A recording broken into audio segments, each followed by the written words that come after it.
Welcome to the 48th episode of Sports Avenue. I'm your host, Jimmy Simonis, and today we're going to be talking about basketball with an owner of the Vipers pro basketball team out of Gurnee, Illinois. I would like to welcome RJ White. RJ, how you doing?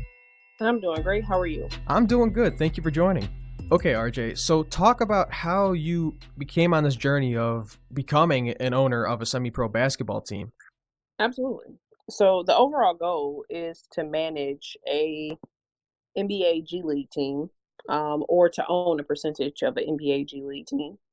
So in order for me to get experience, I had to actually have, a hands-on knowledge of how to run a pro team.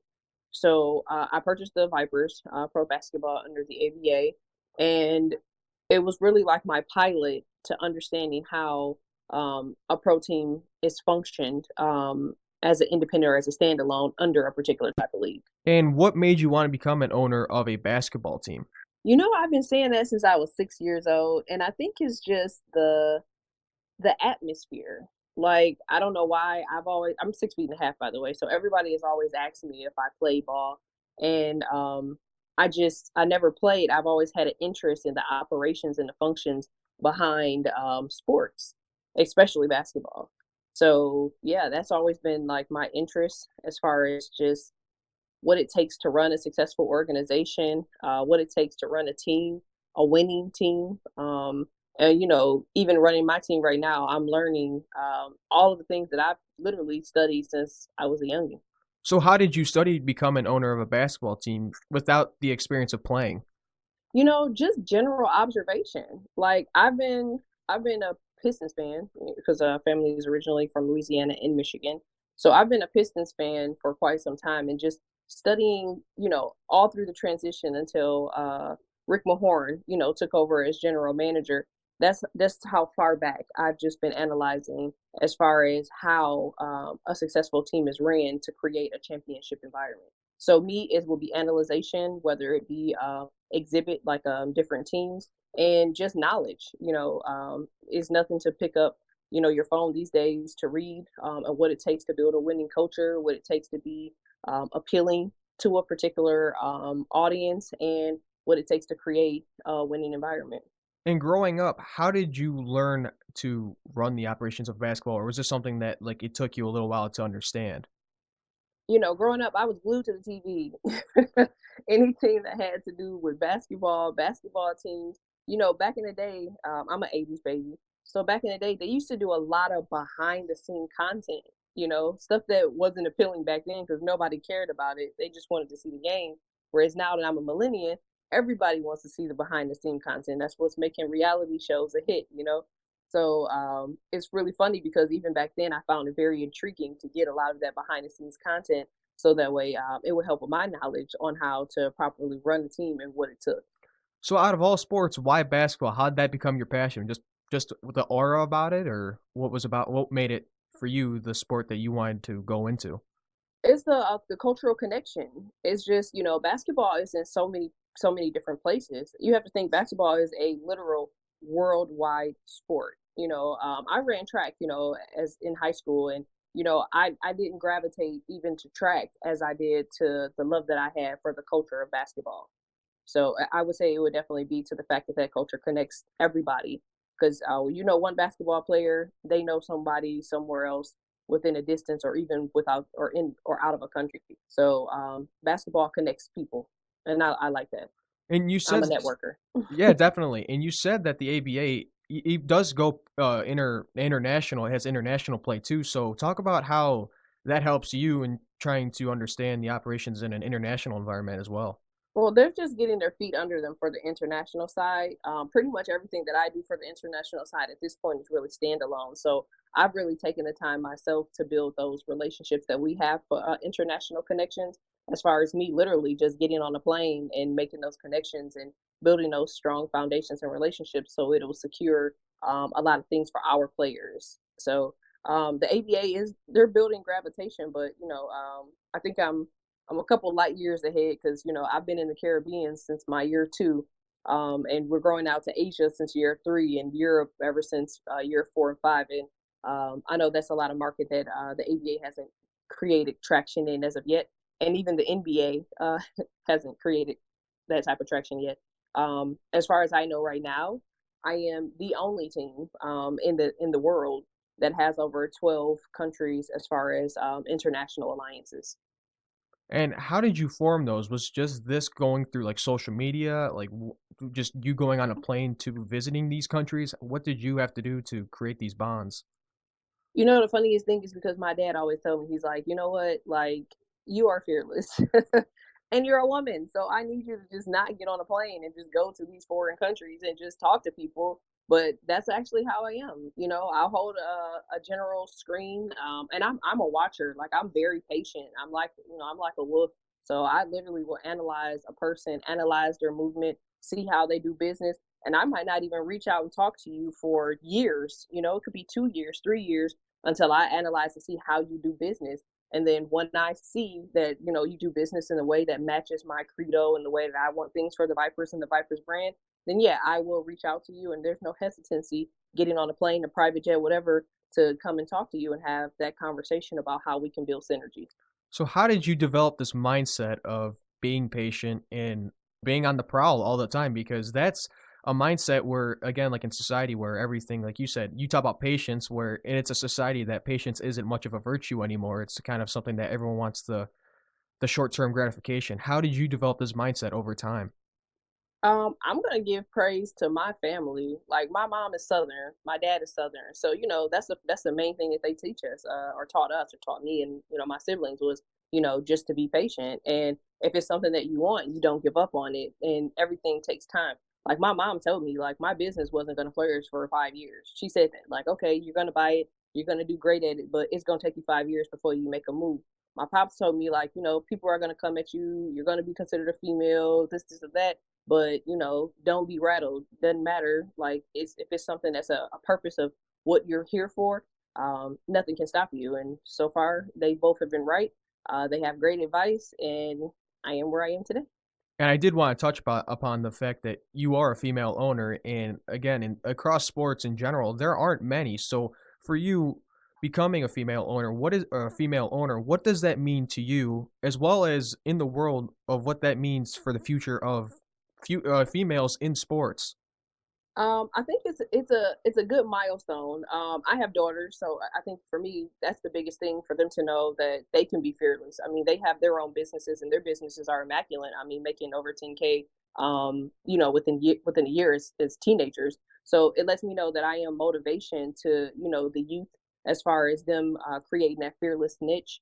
I know being in sports and being a female in sports, it can be difficult. I can't say per se that I have had an issue because every time I walk in a room, respect is given because you know respect is earned. So I just try to you know keep that same motto. And if a person asks me as far as a female in sports, what is it that they need to do enough for them to flourish? And I just always tell them, you know, as long as you keep it business and you keep it professional, you have no worries. And you know, expect somebody to say something to you because it's out of the norm. You know, that's like seeing, you know, a pig fly. It doesn't happen very often, and when it does, it's something that is to be, you know, woed about because it doesn't happen often. So as a woman in sports, it does not happen very often, and it's a growing trend. But I do think that the criteria needs to be set as far as how it's going to proceed forward with the same monotone of professionalism.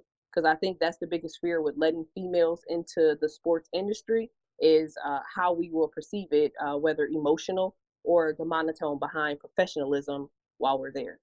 And what for you was tough for you to overcome? Were there any difficulties in the way, obviously, with becoming an owner of a basketball team? Man, I would say the most difficult thing was competition. Like, because people thought because I was a female that they could just like compete or try to find ways to like sabotage the business. And, you know, it really just taught me about the competitive nature because and it really helped me more than anything because I'm thinking like, okay, in the NBA, yeah, you have the collective bargain agreement. You know, you have the no fraternizing policies. You have the no tampering, anti-tampering policies. So it just helped me better understand how to deal with people when they're just trying to get more information on your organization. Because you know, for us, you know, we've had people send people to come and be a part of our organization to see how we do business on the inside. We've had players, you know, come to see how we run our organization. We've had people try to get hired so they can, have access to our documents and connections. So it really, to me, just created that fighter and competitive spirit. So that way, you know, if you're not a brick wall, I'm going through you. So. And talk about the Vipers Pro basketball team. What do you think? Because the ABA is there's a lot of teams in multiple regions. What makes you feel that Vipers Pro basketball is different from the rest? Well, it's facts. They say ball don't lie and numbers don't lie. I mean, the Vipers is the only team, like I said before, that has over 12 international connections. We're the only team to create classics tours and international opportunities for more than 45 players. We're the only team at this point, from what I know of, that are in the position to be a transitional team between two leagues. So once ABA is over, then we'll compete in a summer season, almost similar to like the Summer Basketball League or Europe Basketball League overseas. And then, there are a lot of teams in the ABA, but, reality does set in that the teams that are created sometimes do disintegrate within months if they don't have the proper plan. And then there's great teams that have been there for 10 years, but still don't have the same 1.9 million in analytics as far as, what we have for Vipers Pro. That print does a lot for our organization that makes us stand alone. And you talk about analytics. How important has analytics become in sports? Oh, very. I mean, if you don't have analytics, you don't even know your client base. I feel like that's the biggest gap right now between the big industries as far as like NBA, MLB, and NFL. They can't connect to that millennial audience, and a lot of that is because the analytics is just not right. It's not there. They're using a system probably going back, I think, from 2007, and millennials were born in 2000. So it's really hard for them to understand a general generation or genre if your analytics only takes you 7 years into their birth, because at 7 years old they're not doing anything. So that's what makes us stand alone, because here we are in 2020 and millennials are 20 years old. So we've already been able to keep that data and understanding of what it is that they're looking for to make our market and our outcome successful. In which, if you ever drop by a Vipers game, you'll see that it works. And for you, how do teams use analytics? Because everyone talks about it, but how is it utilized for these teams? I only can speak for my team because I haven't heard any other teams even talk about analytics, and nor have I seen it. If you go to my page, you'll see I'm posting my analytics so people understand, like, we're getting 256,000 hits organically on our page each day. So that way, because they say numbers don't lie, but proof helps all. So for us, we just use analytics, like I said, as a breakdown as far as what our fans are looking for nationally and internationally, and ways that we can use that for expansion and engagement opportunity. And how do you I guess gauge from audiences around different areas to make sure you hit all your clients, your potential audience? Oh man, we have a immaculate street team and word of mouth. So if we see that there is a particular area in which that it just does not have a lot of action or activity, you can expect us to be there within 30 to 60 days. So if we have a city where we get no hits in regards to the Vipers, we're there. So you'll catch us with an event, you'll catch us with something to just help spike that interest again for those numbers and metrics. Definitely. And being an owner of this team, how important has it been to find a team of front office executives to help you run this? Because it's tough to run it alone, right? Oh yeah, I've done it before, but a person can be a person, but you're better with a team. So I'm very, very careful as far as like who I bring around the organization, because the organization is like your baby. You don't just have everybody around your kids. You don't have everybody watch your kids. So that's the same way I feel about my organization, because it is a brand, a growing brand, a brand that should be protected because it is making quite the name for itself and growing at a rapid rate. So front office staff, executive staff that is and has the same vision as the organization is a must. And I have that right now, and we're growing that. We have a few interns that we have in right now, and they're just understanding, what the expectations are. They haven't even been really given tasks yet as far as what it is that we want or expect of them.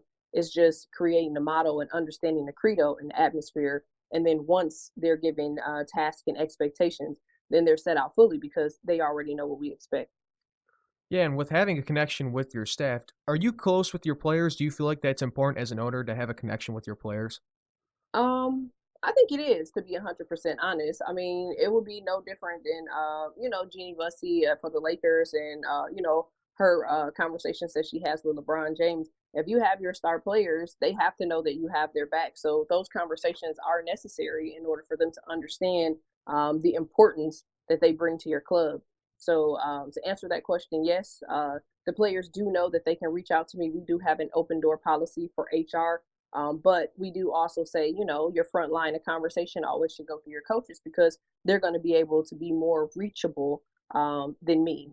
I'm usually always in a meeting or on a phone call or doing something where if it's an immediate need to speak to me, I might not be able to get to that conversation until, a day or two later. Whereas the coaches, they are rapidly and readily available. And how do you manage having all these different responsibilities being the owner of not only just your basketball team, you have three other businesses you manage as well. Definitely. And I have children. I have 5 children. I was gonna say, So and you add that on top of it, your life never stops. yeah, it really doesn't. I think I'm just really, really great with time management. My father is former military, so I think again, like I said, that was one of the best things that he passed down to us.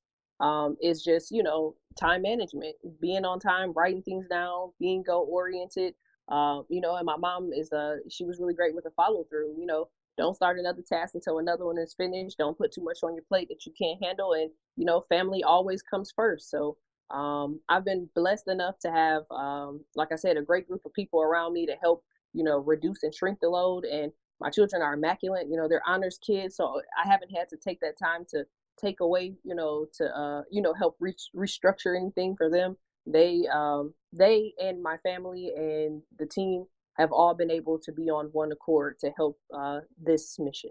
That's awesome because you feel like when I think of like owners, it's like it's only about the business. When in reality, you guys are people too, and trying to have that balance, it must be really difficult.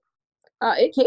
I mean, if you have a chaotic environment, because if you're thinking, you're dealing with kids, you're dealing with life, you're dealing with your team, you're dealing with, you have players, so your players' lives, because what they do affect your brand and your team. Like I said, I just been blessed enough that nobody has had any issues that affect the brand. I haven't had any family issues that affected me to alleviate me from the brand. In fact, I literally just gave birth to a little girl not too long ago, and everybody stepped up to help, make sure that the organization was ran with the same standard and efficiency during my leave. So I think I think I'm just blessed to say that I have a good team, and that's the reason why we call each other family because they really do show it. First of all, congratulations on the baby daughter. Thank you. And also, you also run three other businesses. What for you? What is the biggest thing you've learned running a business, running an organization from top to bottom? Structure. If your business is not structured, then you're going to have a lot of hiccups. I've been talking to a lot of production teams for some big networks because, they literally want to film the marketing process behind the Vipers. And, we're having those conversations for those big television stations, or as far as acronyms, that will be showing the backseam how a lot of this stuff works. And then, marketing for me has always been a niche. Like I've always loved marketing, like to be able to do, community work. I'm infatuated with it. So I do think that it just makes that process just a little bit easier. And what for you made marketing so, I guess, or what made marketing for you so interesting? It's just the connection of people. I think that's what these big businesses are missing. When you start getting into those Fortune 500 businesses, they stop getting connected with the community. And I do feel like the community is what supports the big businesses. If you see a lot of this wave of these big Fortune 500 businesses that are shutting down, I do feel like it would be a different wave if they had a better connection with the community. When a mom and pop store says, "Hey, we're thinking about closing our door," it's the community that comes together that helps them to stay open. It's the people that choose to shop there opposed to the big guys, so that way they stay functioning. And I think a lot of big companies, they tread away from that because they start looking at the bottom line and the profit and loss margins, and they forget that these are still people that you're connecting with, and you're going to need them. Definitely. And for you, how do you keep your team involved within the community of Gurnee, Illinois? Oh my team is probably like the most interactive with the community. If anyone takes that time to go to our Facebook page, Instagram, you'll see all we do is community work. You'll catch a Viper popping up at a birthday party. If we know that one of the kids that comes to our games is just, they're a fan and they come to the games and they love, a particular player, I literally would get on the phone and say, hey, such and such birthday is today. I want you to go pop up on them and just, tell them happy birthday. It'll make their day. Like, I'm really all about the experience. And a lot of times I think people, they remove that because it's the moments that athletes provide for our youth that makes our youth want to be just like them and create the atmosphere that they want to make a change to. So you'll see in Gurnee, we're everywhere. We've done pep rallies, we've done meet and greets, we've done pop ups. We're in the gym, we're jumping, we're going to different gyms, we're playing against pedestrians that just want to have a fun, friendly game with the Vipers. And it's a all around community oriented team. And they are also required per their contract to make sure that they do appearances as well. So even if they just didn't have that as a personality as far as their character, it's still a requirement of us of them as a brand. So everybody's on one accord. And for when you talk about players, are these guys like are they from like college? Are they coming out of college into the league? Are they ex NBA players? Where do you get these players from? It's usually more kids coming out of college. We usually get like D1 to D3 players. Right now, we have a few D1 players that are on our team. And yeah, they're straight out of college. Once all of their eligibility is gone, then we start that recruiting process. I've luckily have not had to do more of like the scavenger hunt. We've been blessed enough to get people to just reach out to us. Our website is very efficient, so you'll literally get people that'll just uh, you know, write the website and say, hey, I'm interested in playing for you guys. We do a full scouting report. We do analyze your character. We take a look at Facebook, Instagram, Twitter. We see how you post. We might even go back 2, 3 years from when you were in college to see how your character was on the basketball team for the college that you played for to decipher if you are a great fit for the organization or not. And what's the goal as an organization for these players? Is the end game to get these guys into the NBA, or what's the goal? Well, the probability of getting into the NBA now, we already can see how that is. And with the ever changing, agreements that are going on right now, I do think that it's going to make it a little bit tougher for them to get into the big league NBA. But G League is definitely a possibility. You're seeing a lot more players that come from D1 colleges skip over the G League and go directly overseas. So that's why we have those overseas connections because our overall goal really is for them to come to us, play for us, maybe even for months, maybe even a year or two, and they go off and they go overseas, and we never have to see them again beyond the congratulatory process of their accomplishments overseas. And do you think that the NBA will ever go back to a point where they have these kids coming out of high school, or do you think like with the one and done rule that it kind of affects the way how the game or how these kids go into the NBA that maybe like the semi-pro leagues might be kind of another way where you guys kind of take some of those players? I do think that it does affect them because if you're looking at how great LeBron has been and come with and through and under the one and done, I think you're going to have more people that's going to go in his tracks. That's the point of an athlete, right? Is for people to mirror and to replicate. And even the younger kids now, they're saying, "Well, I want to be like LeBron," so they're going to make those same executive decisions, and if that decision is not there, then they will go to, the next best thing, where they can still reach out those goals. And if that means them coming to a pro team like ours, then yeah, they will do it. The upside for that is as long as these pro teams have goals and morals, because I think the biggest thing that you can have as an athlete is education. You know, you don't know how long the body is going to last. The mind will always be there, but the body doesn't always have the same intent. And I always say, if you have eligibility, there's no point of doing a one and done when you can go to a D1 college and gain that experience, get a degree, and still have the same outcome in 4 years. And you never know what conversations can be had during those conditioning summers and, playing for those particular colleges to get you where it is that you want to be once you graduate.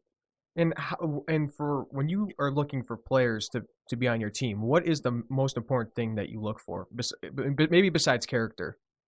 Um, well, character is always number one, Well, but definitely. aside from that, it would be just their connection with the community and their willingness to want to win. Because that was an issue for us. Our first couple of years is just we could not get our traction under us to win. It was like we had a team stacked of well-known D1 guys, well-known D2 to D3 guys, all conference winners, but it was a character clash.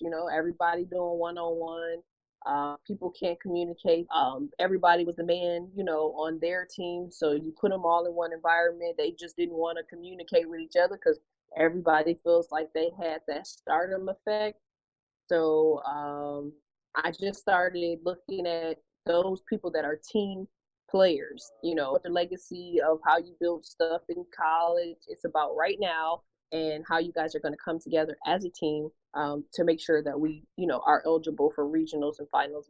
And with struggling for those years, how did you end up switching that mindset from struggling to win at all to having that winning mentality, the Mamba mentality, as Kobe Bryant says? Well, if you look at how many different coaches Kobe Bryant had to go under and go through, but he never removed that mentorship process from one particular coach. And I think that was like, not to blame, staff or anything of that nature, but I think it was just a matter of just switching different pieces to the puzzle, making sure that everything was on one accord and making sure that we had, a fair understanding of our expectations and sticking to them. If things did not pan, if we didn't like certain actions, then immediately, we were removing players. And as you can see through the rotation, as even in the NBA, if staff didn't work, then we were removing staff or relocating or repositioning staff. So, yeah, that was probably like our biggest challenge, but we were able to get everything on one accord by just making sure that those pieces actually matched like a puzzle. And that's very important within an organization because when you see a lot of these, maybe some of these like the bottom feeder organizations in these professional leagues, it's like they continue to keep moving these things, but they don't kind of like evaluate what they're doing. It's just kind of like they move the pieces to the puzzle for something to work. Oh yeah, and that actually is very common.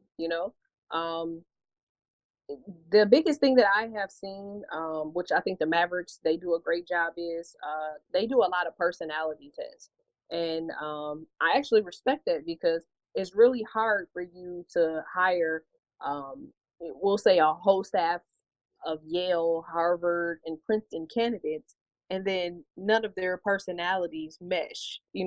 It's like you have a room full of knowledge and it's appreciated. You have a room full of ideas, which is appreciated. But if these people cannot come together to communicate effectively, if the leadership that is leading these people does not communicate effectively, then you really have just a room full of ideas and communication that never gets sorted out.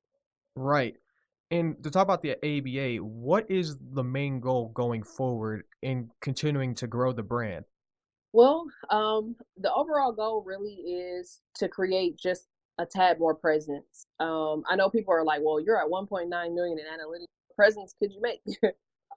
We want to create a bigger digital footprint. Like right now, I do think that we do great when it comes to, like the social media presence community, but more of who we are. I think that's what we're missing. I just literally did like an interview not too long ago, and the person asked me. He said, "Well, on a scale of 1 to 100%, where are you as far as success rate for your business? Like, where do you feel like you're at as far as how much you've accomplished and where you want to be?" And when I told him I'm only at 10%, It's like he just looked at me like, "What do you mean you're at 10%?" Like 10% out of 100%. I said, "Yeah." So I still have 90 more percent to go. So what people see right now isn't even the finished product of where the Vipers will be. It's literally only 10% of me starting this process and journey. And I do want to say, like, with these, like the semi-pro league, I think it's really cool and how you can localize it in that people. It's kind of like it's like almost I say like a neighborhood, but it has that, like you said, the good community bond feel that helps you because these players they're still athletes and they're still professionals in their own at respect, and to have that community bond I think is important, especially in a lot of these communities where they don't have a professional team. Like Gurnee, Illinois, more than likely doesn't have a professional team besides you guys, which I think is important because then they have pride in something to go to. Absolutely. And we literally are like meeting families, and you can be out at the grocery store and they're like, "Hey, that's the owner of the Viper." It is a very locale. I hate to say that most people are not willing to take that hour and 15-minute drive to Chicago, to go to a Bulls game, to spend $130 or $140 on parking and food and tickets and still not have that up close and personal experience opposed to, where you're spending less than $50, you're getting the same experience. You have local parking. You can literally drive home in 15, 20 minutes. You can high five a player after a game. You could take a picture with the player. I think it just gives it a more personable effect. And for cities like Gurnee, it just works out perfectly. They are, and have made it quite clear that we are officially their pro team.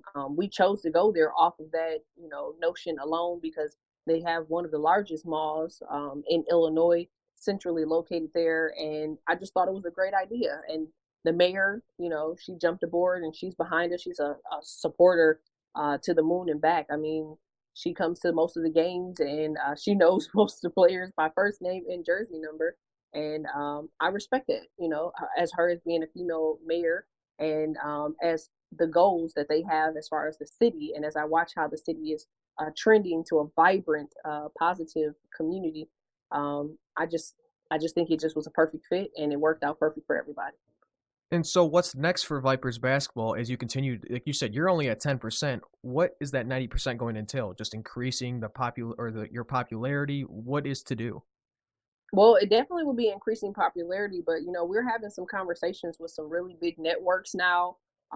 It's so crazy because we're starting out as under the ABA footprint, and as we start to do more of like that standalone and that independent venture, you'll see that big companies, big Fortune 500 companies, are getting behind us, and they're starting to create more of a digital footprint for us. So I mean, you could very well end up seeing us on one of these big platforms as a series.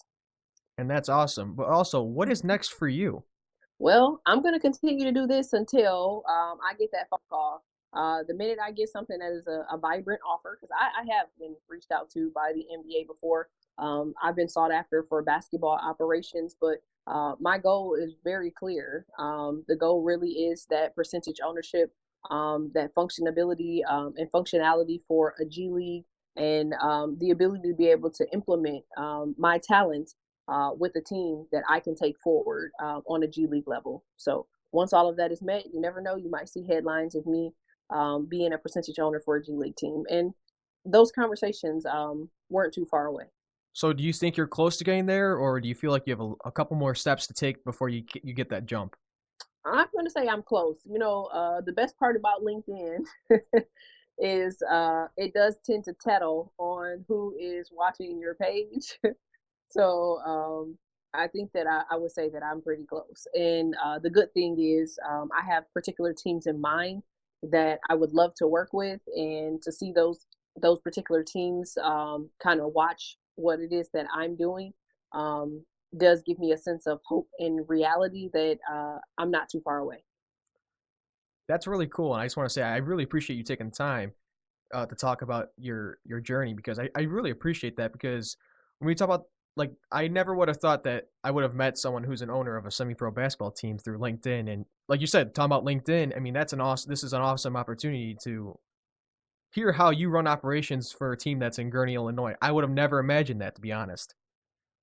Yeah, I mean, I've talked to some really great NBA legends, and when they actually look at the diagram of how the Vipers is set up, automatically they're like, man, you got something good going here. Because again, they say semi-pro because of the ABA, but realistically speaking, once the ABA season is over, it's a lot of that out of season networking and those out of season interactions that is what actually makes the Vipers who they are. The ABA is a steadily growing league, and as with everything, it needs time and growth and structure. I mean, when you have 150 teams, you couldn't expect to everybody to be on the same accord. You'll have a lot of fallacies. It's a lot of things to change. But for us, we just do a lot of exclusivity. You'll hear a lot of people say, man, they won't do anything unless it's exclusive, and that's for a reason of us protecting our brand. So yeah, I think that it's going to be a growing endeavor, and I'm excited to see where 2020 takes us. Yeah, and where do you see the growth of the ABA going? Is this going to be a potential international organization? Do you think it can go that route? Um, I would say it would take a lot of elbow grease. But do I think that it's impossible? Absolutely not. I mean, they have 150 teams. That's 150 opportunities to break ground. But I do feel like it has to tighten up as far as just the structuring. Just like I said, for my organization, everything starts from the head of the organization, and everybody has to be on one accord in order for everybody to flourish because you're living out one particular mission and goal. And when you have 150 teams, it's really hard to do that because that's 150 personalities, 150 different employees under the one entity, and a lot of times, you're dealing with a lot of intercity teams and things of that nature. That I might have a game in Gurnee, Illinois, and my standard is we don't taunt or we don't do certain things at our games, and then you could play another team, and that's what the organization for them is built off of. And it's just it doesn't match what it is that we're looking to do in our audience and what they're used to. So I think that there's just some things that has to be fixed on a realistic note, and then yeah, I can see their blueprint expanding greatly. And how do you think they would work with 150 organizations trying to come together for that same mindset and goal? It's going to be hard, and I think that's actually going to be the fear factor, or that is the fear factor for you know a lot of these sponsors and things of that nature, because it's like, how do we get 150 teams on one accord? How do we make sure that out of 150 teams that the professionalism is there? How do we make sure that on camera that these games look like professional games, from reffing to crowd control to team control? How do we do this? And I think that it's going to be a ever growing process. And for the Vipers, we just make sure that we hold ourselves to that standard for our location and our city, to make sure that, if at the say the least, when you go to a Vipers game, what standard and what to expect. I have one more question to ask you. What Sure. has been your biggest inspiration in trying to achieve all of these goals? Oh, my family, my little people. Like, the goal really is just to make sure that I'm securing, that generational legacy for them. My son, he's gotten some calls from a few NBA players that do AAU and things of that nature. And for him to grow up as a 7-year-old and the size of a 12-year-old practically, and he's around the team all day, he's in my house dribbling and shooting, and he's replicating the team, my team, the names of my players, and to see him basically want to be, what my team is just a motivation in itself, that what I'm doing is in the right direction, because I'm reaching the audience that I want to reach, and making sure that they're making the decisions that's right to make sure that their future is secure too. That's awesome, and I just want to say congratulations to you because you definitely have something going really well there in Gurnee, Illinois. Thank you. Yeah, I can see. We've been getting a lot of buzz, and it's been a true blessing. We've had teams really try to try to like step in and like throw a team inside of the city, and it just it's been crazy. The competition has been fierce, but you know what? I wouldn't have it any other way because they say what don't break you make you. So I'm just looking to be made. I just want to say best of luck going forward, and I hope we can connect more soon and talk more about your team and what's going on for you. Oh, absolutely. I look forward to it. And thanks for having me again. Oh, yeah, you're more than welcome. And that has been the 48th episode of Sports Avenue. Everyone, thank you for listening, and thank you for the continuous support. 2020 is going to be a great year for Sports Avenue moving forward. Stick with us. There's going to be a lot of great things coming up. Everyone, have a great year. Have a great week. Have a great day. Talk to you soon.